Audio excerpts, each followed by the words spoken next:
Hey everyone! Hello, happy Friday! Friday. It is time to wind down.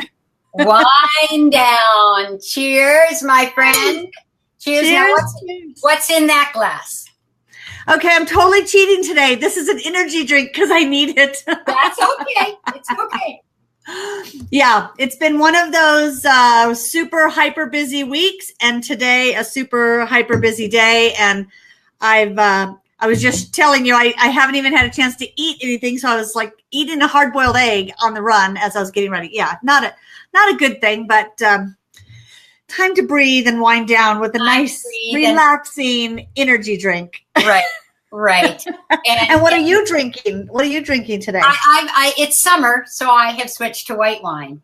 Very nice. To white wine, and our week has been good. It has been full. I've been coaching most of the week, so had people here doing full day coaching sessions. So that's always it takes a lot of energy, which is cool, and it's energizing, and I love seeing the results, and they're just great days. Everybody's a little brain dead by the end of them, but yeah, it's all good. That's all good.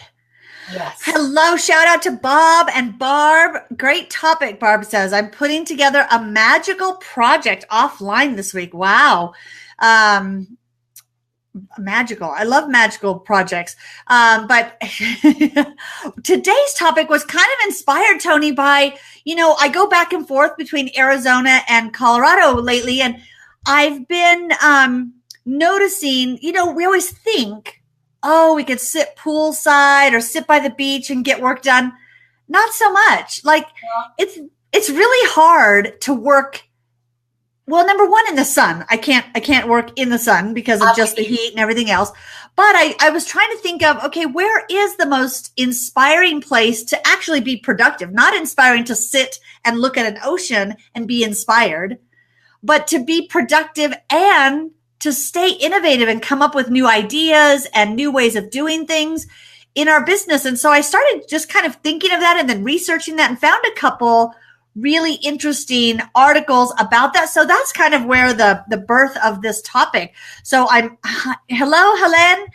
And we're going to ask for your input out there of the areas that you work in, but we're going to announce I'm going to announce something that's going on next week, special episode next week. And then at the end, I'll give more details on that. But next week, we're going to do a special 1-hour show, and we want you, our fabulous viewers, to come on live with us because we can have 4 people. We can do Brady Bunch here. And we want you to share over this past season, what have you implemented based on stuff that we've talked about in our chats, in our wind down chats. So, or implement, or what has inspired you, or what has truly made you think, or the most valuable thing you're taking away, because we're doing this show, right, Gina? Because it's going to be the last one of the season. We're taking the summer off. We're taking the summer off, and we will be back in September. So we thought to celebrate this last episode of Wind Down for season 1. We do a longer episode because the time always goes by so fast and we're always so surprised. And we would invite you guys to be part of it. So anything that you want to share, and we bring someone in, and then when you're done, we can, take you out of the lobby and bring somebody else in. And we think it would be a great way to share. Memories. Share what we're doing, and it's hi Barb again. And so I love this tool Be Live that we use to do our Facebook Lives, because it has a lobby area, like a green room, and we can bring several people in and keep you in queue and then kind of move people in and out. So it's really easy. You don't need any special equipment except a computer that has a camera and a microphone. So super fun. That'll be really fun next week. But this week we want to talk about inspirational workplaces that inspire innovation. And there's an article that I read that talked about, just the coolest offices and what does inspire. And I thought there were some interesting, and I'll put all the links in our notes here, but I thought there were some common things that I'm curious if any of you have. Number one, a lot of the innovative workspaces had live plants. And I looked around because I used to have a live plant in here, but sadly it died. When I have dead plants. Does that count? No, not very inspirational. I'm curious, who can keep live plants in their office? I think the key is you have to be in your office every day. Yes. That's part of our problem, going to multiple locations. I need to find somebody that will. And in Arizona, I realize now I can have live plants because I have a house sitter that comes and they water stuff and they do little things. She said, let me know if you have any live plants here that I can water. And I said, oh, I didn't think of that. So I didn't put any live plants in the house. And here I try to get my family to keep things alive while we're gone. Not always. Not so much. The case.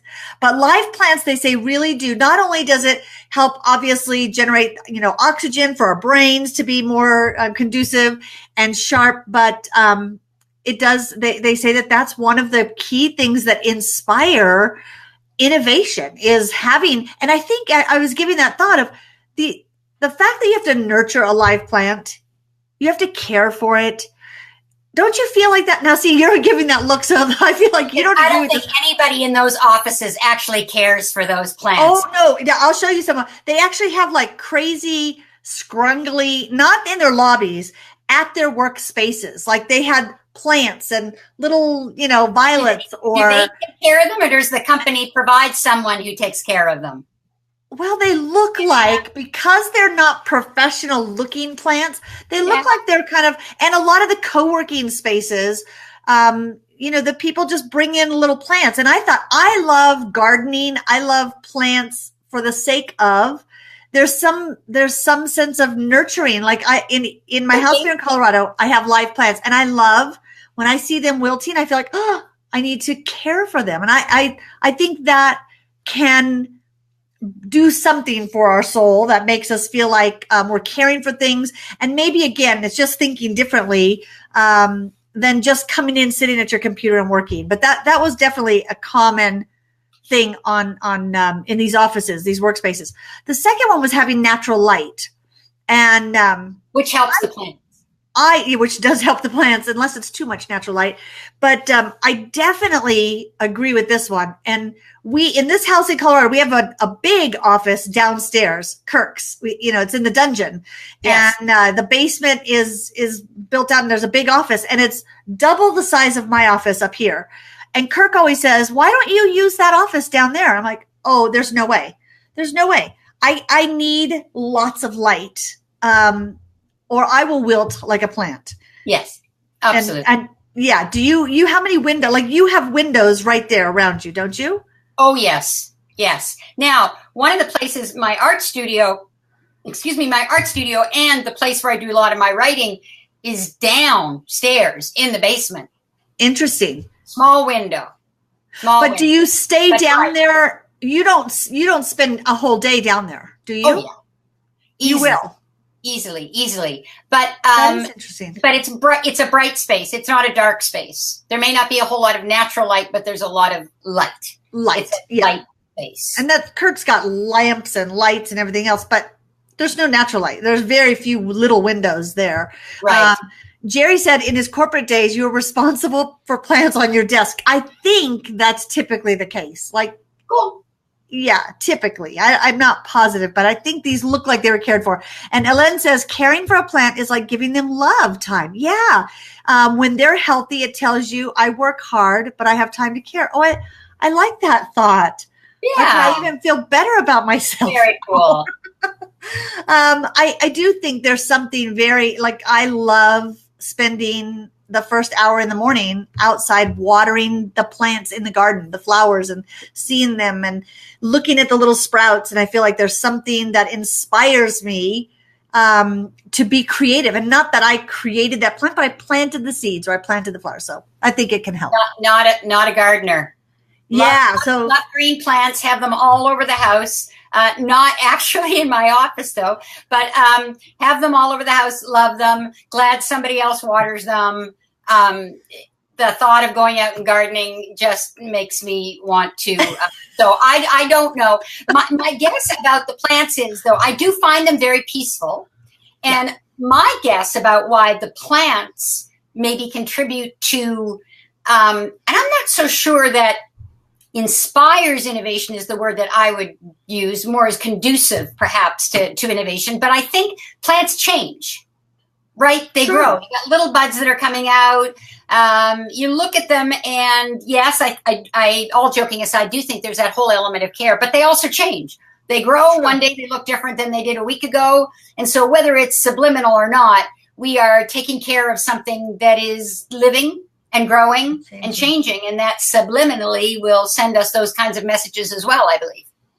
I better get another plant in here. Yeah, get another plant. So they said plants, lots of natural light. Another one that I'm going to show you some pictures of these workspaces, but that I totally agree with and love is having multiple styles of workspace. So they have cubicle. Well, none of these had cubicles. They had, they called them work pods. So it almost looked like a booth at a restaurant.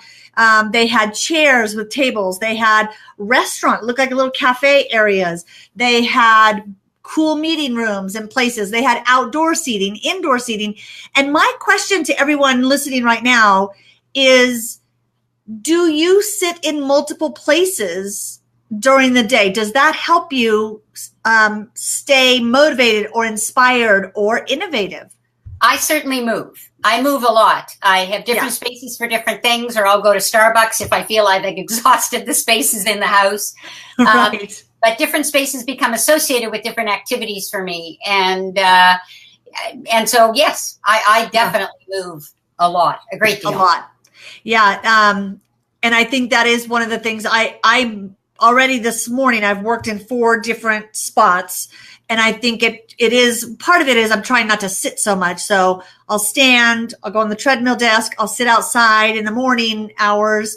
And then in here in my office, if I have to focus and get something done on my big computer, otherwise I try to stay out of the office feel. And I don't know why, I love my office. I feel like it's creative, but I still feel for some reason, if I'm in a room with no windows, I feel like I'm on timeout. I'm being punished somehow.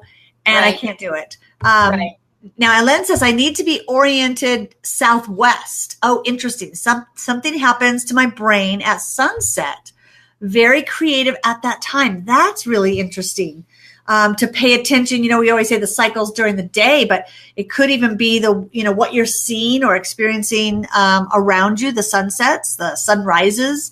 I'm definitely morning, much more creative in the morning. And if I'm up early before everybody else in those silent, sometimes an hour, hour and a half before there's any other movement except the dogs, that can be definitely my most creative time of the day. By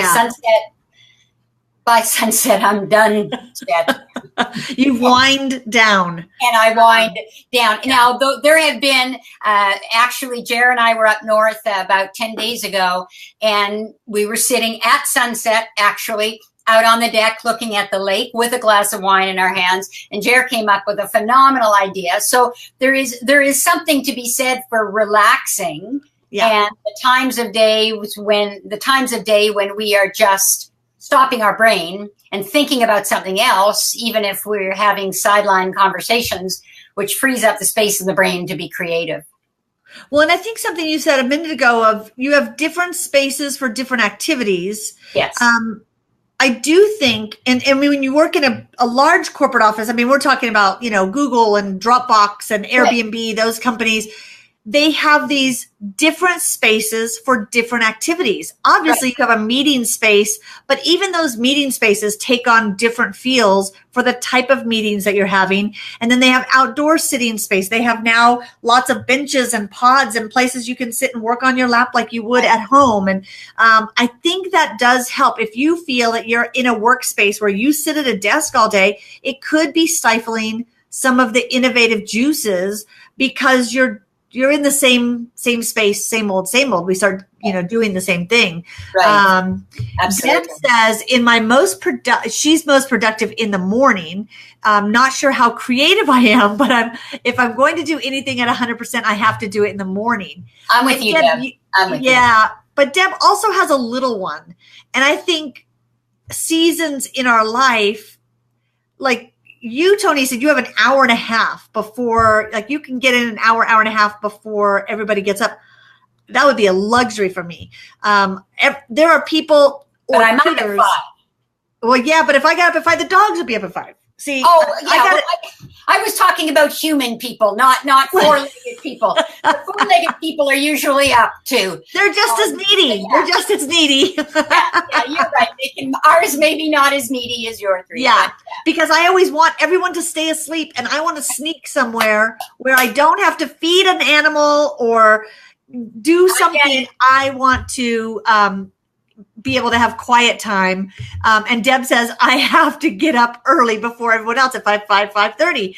Yeah, and sneak down there. That's interesting. I'm not pouring my coffee at 5:30, 25 to 6. It's I have disappointed myself. Exactly. Yeah. Marilyn, hey, Marilyn. She says, Pablo Picasso always believed that the most creative time for anyone is when you are exiting your subconscious. Oh, that's true. And entering your conscious mind. So before we wake or before we go to sleep. He always tried to prolong this sleeping waking state for as long as possible, which I was listening to a podcast of a guy, Jim Quick. He has a podcast called Quick Brain. Yes. Really good podcast. And he talks about the importance of having a journal so that when you're in that state, you can quickly get information down during that state. Does it count if you walk into your kitchen really groggy and you just stay in that state for a while? Yeah, I'm sure it does. And I think I mentioned on Wind Down before the top 5 places where people get their best ideas. Yeah. And certainly in bed, meaning waking up in the middle of the night or just before you go to sleep or just when you wake up in the morning is one of them. And the others are exercise and in the car and showers and traveling on vacation or working out, if I didn't mention that one. So those are all moments to who made that point, Marilyn's point, when you're slipping into a different space in your consciousness, and then there's space for other ideas to come in. Yeah. And Bob says most creative ideas come when he's not in the workplace, which is interesting. I think once we sit down, I was going to make. Yeah, we're kind of sitting down, getting down to a task, and therefore we're not free to be creative and innovative. We're accomplishing things now. We're on the to-do list. That's why, and I didn't jump in at the time, but at the very beginning of the show, you were talking about, places that inspire innovation, and then you went places where you can be productive and be inspired. Well, that's Gina, because I'm not sure that you can be doing as much as you do, and maybe that's just how you're built. I think most normal folks who are not as gifted as you are find it difficult to be functional and being productive and doing tasks and still be creating the space for new ideas to come in. Well, I think one thing that I feel is I have an advantage. We work with, so does everybody. Like when you work with many different industries, you're constantly making connections of this worked over here. Absolutely. How can, and maybe that's part of it. But yeah, I definitely I listen to podcasts while I'm in the shower. I have a notepad in there. When I'm on walks, I listen to podcasts or audiobooks because I tend to be able to formulate ideas, or it starts making connections for me while I'm doing that. So, and I love that too. But I need space and silence. At some point to process it all, because if I don't, I'm taking in all of this information and it's actually getting to the point where I'm inundated with ideas. Overload. And inundated with connections. And then I'm writing them down on pieces of paper and I'm not really getting back to them because I haven't stopped long enough to figure out how it all fits together. Right. Well, it's interesting because Deb said shower or just before bed. And it was interesting that in a couple of these articles where they talked about innovative workspaces, they said the top trends, if you will, for home offices were now they were turning big closets into, that would make me crazy because there's no windows, but they were turning closets and bathrooms into workspaces. And they showed some bathrooms. Now, these were large luxury bathrooms with big walk-in showers and but they had a desk in there. And I thought, okay, that is why. I mean, if you've got a house big enough to have a bathroom that big, surely you've got extra space. Well, I'm thinking though, you wouldn't have to, you would minimize the amount of time in between showering or going to the bathroom. You could get a lot more done, but, forget listening to podcasts in the shower. You're just working in the shower. Put your desk in the shower and get water tank stuff. I might have to try that. No. And Bob says, like, I can take a break and yeah, when you're when that downtime, when you're not working, you can take a break and answers will come. Yes. And Ellen says for her in the morning it's about reading, concentration, focus. And then there's a break. And then at sunset, it's about creating and letting go, which is really cool. When you have a flow to your day, I think that's really cool. Absolutely. And Deb definitely says, I listen to podcasts while exercising. And Deb says, no paper allowed in the bedroom or bathroom. What type of paper? So I couldn't do the desk in either location. Well, let me show you. There's a story behind that one. No paper allowed in the bedroom. Can you read, Deb? Like if you have a book that's made out of paper, can you read? I'm guessing. Oh, see, that's interesting, Deb. Do you read like for enjoyment in bed, or are you saying no work type reading? Yeah. In bed. Yeah, I break that rule all the time. I have no doubt. She says, I listen, I don't read. I don't read. Yeah, me too. I do audiobooks. So, so no paper. She can listen, but just no paper books. Well, I want us to look at some of these offices. And then what I want us to do is see, okay, in our own workspace, in our own work life, are there ways we can incorporate some of these? I'm fascinated by co-working spaces because I love being around people, but by myself. It's weird, but I like working in hotel lobbies or restaurants or coffee shops because that inspires me. And so I want to look at some of these. So let me add this to the broadcast and I'm going to, let's see. I want everyone to tell me, I'm going to try to make it big. Let's see. It's not that big, but it's bigger. Do you have something up there? Yeah, I put my desktop. So here is Dropbox's office.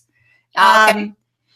And what I really like about this one, I love that they have these comfy couches or they have chairs. They have, again, kind of these laid back wooden lounge chairs against the wall.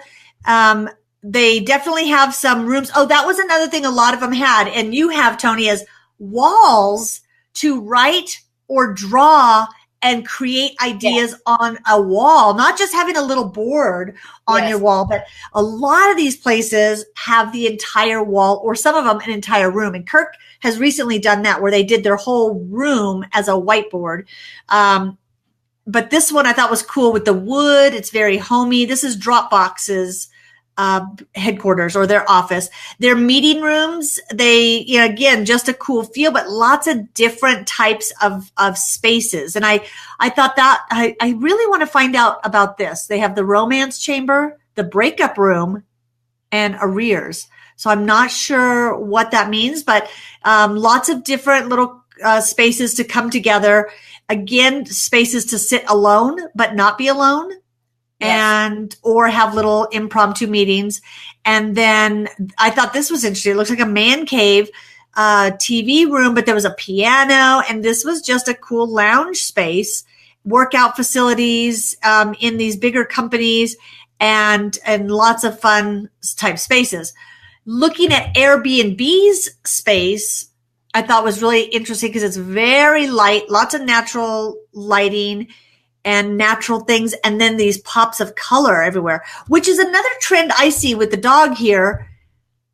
There are so many people who work in places, both my husband, Kirk, and our daughter, Bailey, work places where people bring their dogs to work.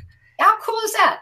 I'm fascinated by that. I would find that, I think it's cool, but I would find that to be so I don't know. I find that to be distracting. Dogs to work. Your dog is there when you work. Yeah, my dogs are here, but if I were working at a place, I don't know, I think I would have a hard time focusing with all the dogs coming and going. But maybe after a while, you just get used to it. Okay, yeah, I get it. Like, it's not one day. They bring them to work every day and have dogs in their meetings and stuff. It's crazy. But they say in a lot of these places, creative and innovative spaces. And again, what I am taking away from all these, you don't see the old style, same chairs, same tables, same. These are all different types of seating in different types of spaces, which to me is fascinating. And for us to look at that in our own spaces, are we creating enough different spaces to inspire different thoughts? Interesting thoughts. So I thought these were beautiful. Obviously, these are, they're spending millions of dollars on these, so we should be able to steal ideas. This one I think that's the question. I think that's the question, is those are all wonderful, but literally each and every one of them costs probably close to $1 million. So easily, what do we do as entrepreneurs? How do we create the space? And I think a lot of it, what those large organizations need to do, Gina, is they need to create one space that caters to everybody.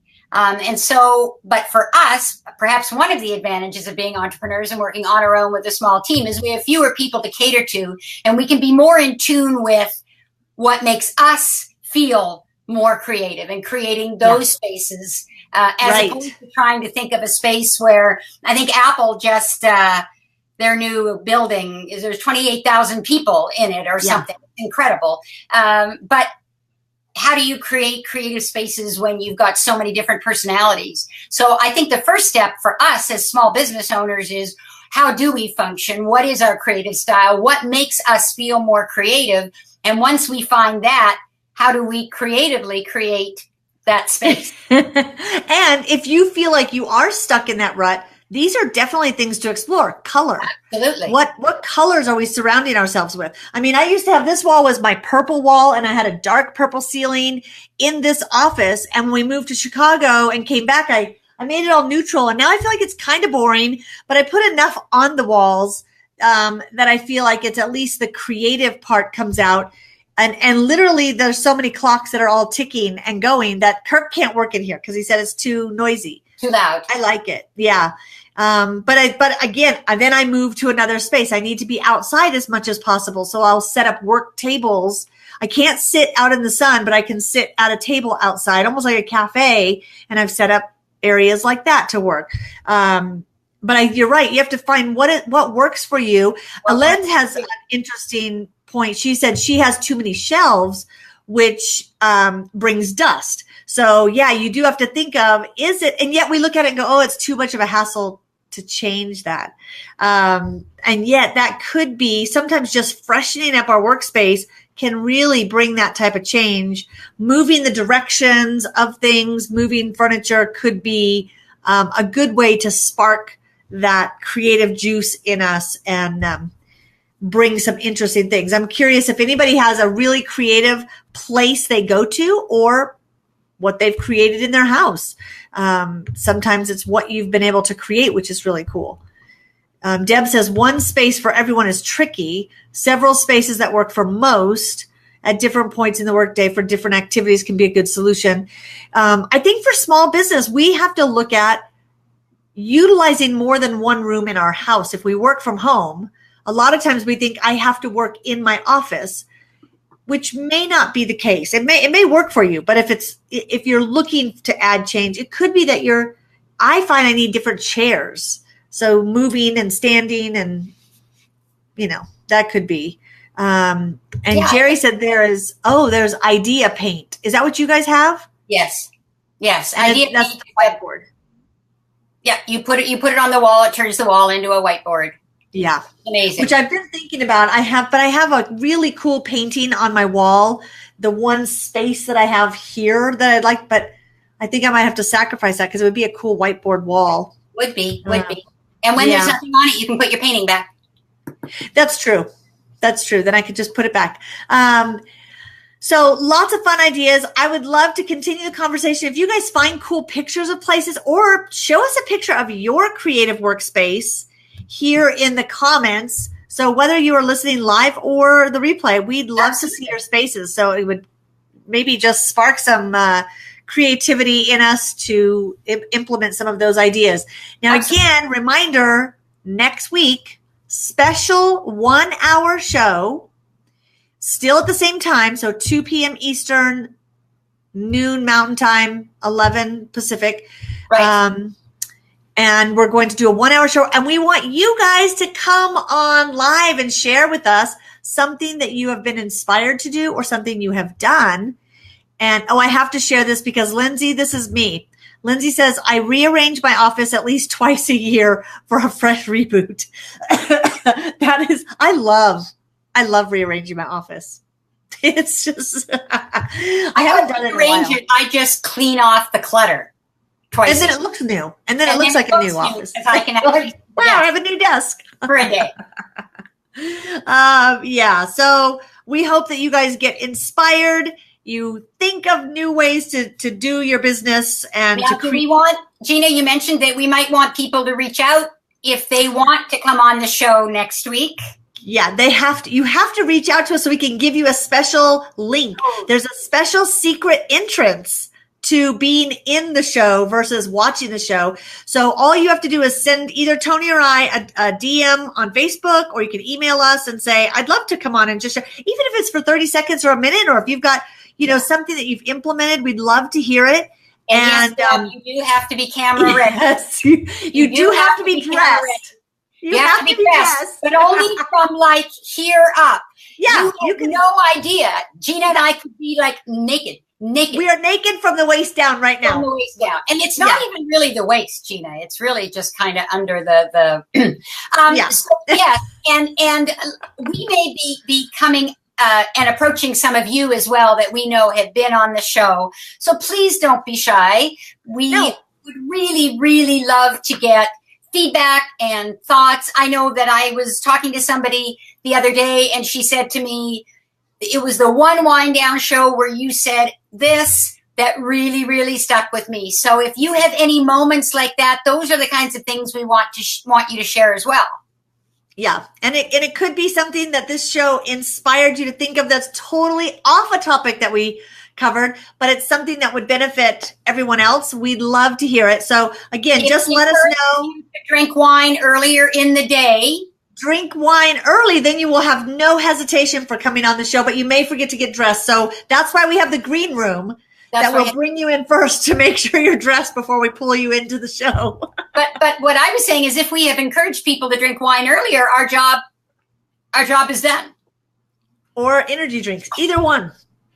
If we've encouraged you to stay hydrated in any way, shape, or form, we've done our job. We've done our job.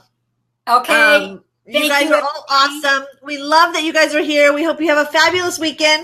Cheers to you. And we will see you next week for the last episode of season 1 of Time to Wind Down. Bye, everybody. Have a great weekend. Bye.